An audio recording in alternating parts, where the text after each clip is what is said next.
So what happened was I decided I wanted to get out there and teach from my experiences because I'd learnt from so many before.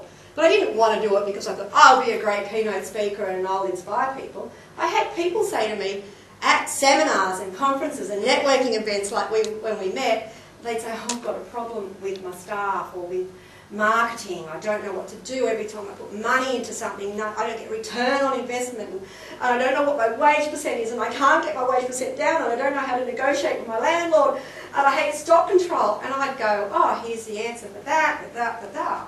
Because over the course of 25 years, building businesses, having to move them, having to refit, having to deal with shopping centre managers and leases and landlords, and we actually are lucky enough to own our own property at Georgetown, so there we're a landlord there.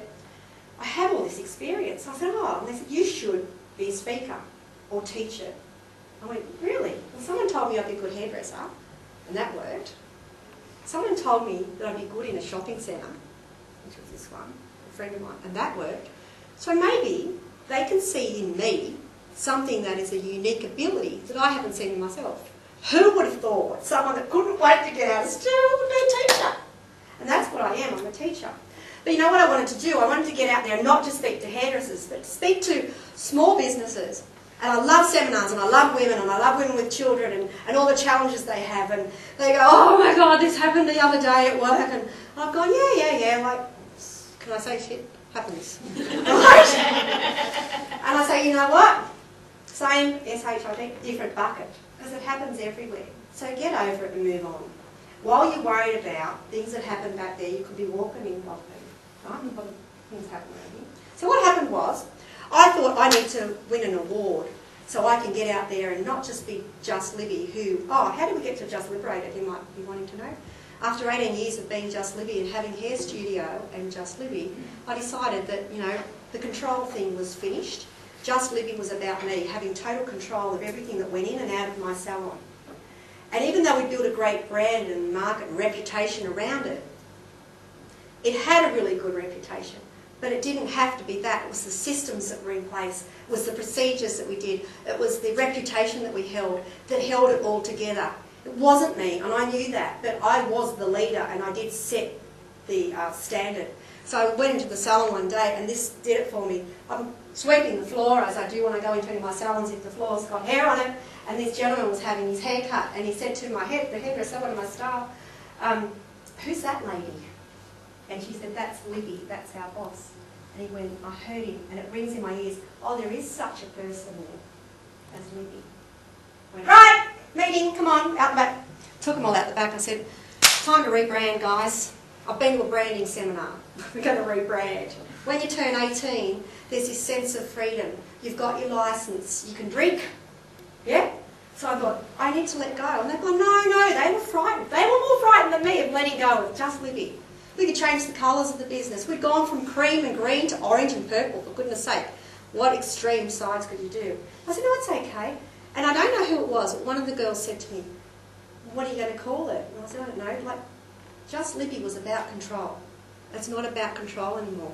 We are a team. We have systems. We have this reputation. They said, like, you're liberated. I went, yes! So we became Just Liberated. How good's that? Okay, so I had to go and win something because I wanted to share with everybody. And I believe that if you put yourself out on a limb to be judged. Now, why did I flip that up there straight away? I don't know. I'm going to change the plan 1 second. What happened was a submission came through was nominated for, from one of our companies, our computer company, funnily enough, for a Global Salon Business Award, which was judged through the UCLA School of Business Management in California. And it was this thick. And I've gone, oh wow, this would be great to win. But do I really want to do this? How hard is it? So my second philosophy in life is if you don't like what you're doing or you don't have the skills, to find someone that does have it and get them to do it and recognise it quicker and pay them for it and ask lots of questions and make sure you get it done how you want it done. You don't have to do it, you just have to know that it's done correctly. So guess what? We put in a submission and there was 4 people from Australia. There's 22 countries that had 4 people that were lucky enough to win one of 4 awards. And we were the winners for Australia. And that's my husband and I standing in the bellows of the Olympic Stadium in Barcelona, Spain, ready to go down there for the open ceremony. And we received, Just Liberator received the award for Entrepreneurial Excellence in Client Philosophy and Marketing.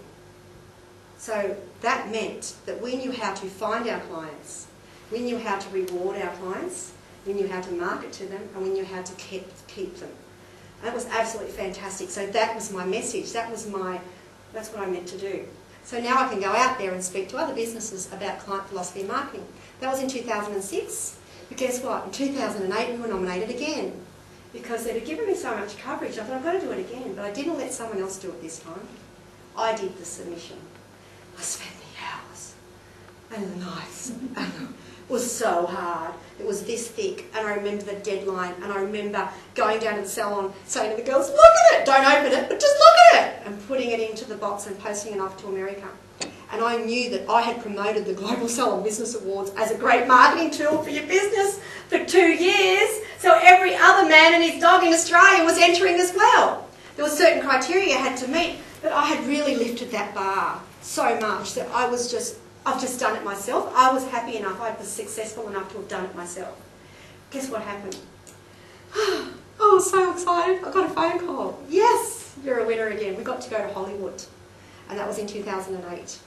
And it was the most amazing time. And look, I had won it before and it was great. But to know that I had done it myself, and who would have thought that in 1984, when you saw that little tiny salon and my lace curtains, I was just as happy back then doing what I did then as I was standing on the stage with all these Hollywood celebs. And we did the red carpet bit and I got some great photos. But I honestly am still quite humble when someone comes up to me